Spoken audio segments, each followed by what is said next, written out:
Et en fait, si on redevient heureux, si on redevient paisible, si on reprend le cours de notre vie et qu'on se donne le droit d'être bien, d'être heureux, de faire des choses, voilà, de passer le cap du malheur, de la douleur, de ce que ça a provoqué en nous, bah, pour les autres aussi, ça baisse en intensité. Donc du coup, bah, ils reconnaissent moins ce truc-là qu'on a vécu. Mais si c'est plus reconnu, il y a une petite part qui n'aime pas trop en nous que ça soit plus reconnu. Et on s'accroche à ça.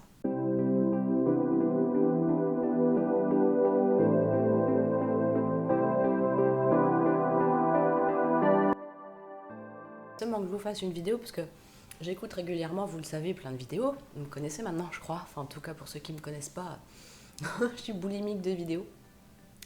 Mais de vidéos inspirantes et surtout pas dans le positivisme accru. Soyez heureux. Non, enfin oui, bien sûr, le but c'est d'être heureux, mais certainement pas bêtement. Donc, et surtout en forçant. Euh, on peut être heureux surtout quand on est conscient, selon moi. C'est mon avis. Après, on s'en fout de ça. Je voulais absolument vous faire une vidéo courte, mais ce que je voulais, c'était vous faire passer un message que je viens d'entendre, qui est d'une subtilité et que je n'avais pas capté. Alors l'idée, c'est qu'en fait, quand on subit quelque chose qui nous fait mal, peu importe que c'est un gros traumatisme aux yeux de la société, aux yeux de la vie, aux yeux tout court de ce que c'est, ou quelque chose qui nous a fait mal et qui peut être minimisé par d'autres parce que c'est anodin pour eux, ou peu importe, quelque chose qui nous a fait vraiment une déflagration, quelque chose qui nous a un peu comme brisé à un certain moment de notre vie. L'idée en fait, c'est que y a un cheminement à faire par rapport à ça, parce que bien sûr que peut-être sur le moment on est dans cet état de victime. Après, l'idée c'est d'en sortir, parce que si on restait dans l'état de victime, bah en fait notre vie va se teinter de tout ce qui est lié à quand on est victime. Bah, c'est-à-dire c'est pas très allez, quel mot je vais trouver? Florissant. C'est pas très florissant. C'est pas ça va manquer de vie, ça va manquer de teinte, de peps, de couleurs, ça va manquer d'entrain, d'élan, ça va être vraiment lourd, quoi. Ça va être lourd. Donc après, on a le droit, hein, bien sûr, de vivre avec ça. Hein. Moi, je pars du principe que tout le monde est libre de vivre avec l'état de conscience et d'esprit qu'il veut. Je prône ça. Mais après, je trouve que c'est tellement plus fun de vivre avec un état d'esprit euh, plus conscient et plus exaltant. Voilà. Et ça se trouve de l'intérieur. Et c'est pour ça, en fait, que je prône toujours l'idée d'aller accueillir les choses plutôt que d'aller chercher des solutions à l'extérieur. Même si je le fais encore et que je l'ai longtemps fait, mais j'ai compris que c'est pas comme ça que ça marche.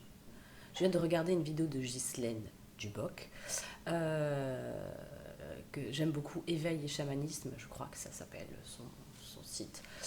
Euh, c'est fabuleux ces vidéos, franchement. Bon, après, il y en a qui sont plus ou moins percutantes et puis on n'est pas toujours obligé d'être d'accord. Mais souvent c'est percutant. Et celle-ci, elle était forte. Quand on a eu un traumatisme, en fait, le plus dur, c'est pas de pardonner. C'est ce qu'elle explique. Le plus dur, c'est pas de pardonner.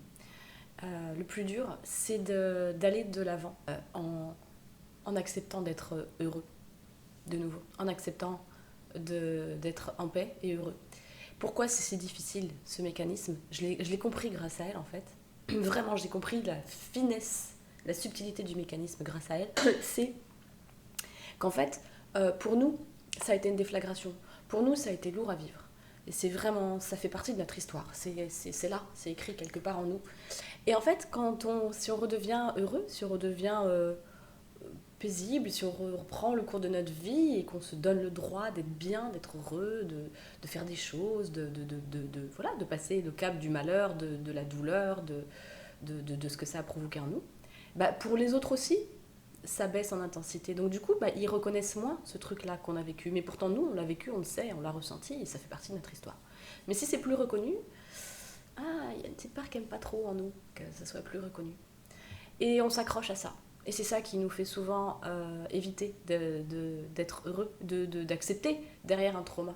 Parce qu'on perd un statut quelque part qui nous faisait du bien. Et le statut de victime, il est très reconnu dans nos contrées en Occident. Il est très reconnu. Une victime, on va jamais la tacler, on va jamais. Le bourreau, il va s'en prendre plein la gueule. Bon après, les bourreaux, c'est pas terrible d'être bourreau, mais De toute façon, aucun des statuts, victime, bourreau ou sauveur, n'est bon en soi. Hein. C'est pas que ce soit bien ou mal, c'est que c'est pas du tout constructif. Et, donc la victime est très très très reconnue et comme notre besoin de reconnaissance a besoin d'être nourri, c'est compliqué. Donc l'idée c'est d'aller chercher ce besoin de reconnaissance en nous. Si nous on a reconnu ce qu'on a vécu, si nous on a la reconnaissance de se dire ouais mais j'ai le droit d'être heureux, et ma plus grande reconnaissance envers ce que j'ai vécu c'est celle-là. Et bien putain, waouh. Et j'ai trouvé ça fabuleux, je voulais absolument vous le partager, c'était essentiel pour moi ce matin. Voilà, donc n'hésitez pas à partager si ça peut faire tilt à quelqu'un.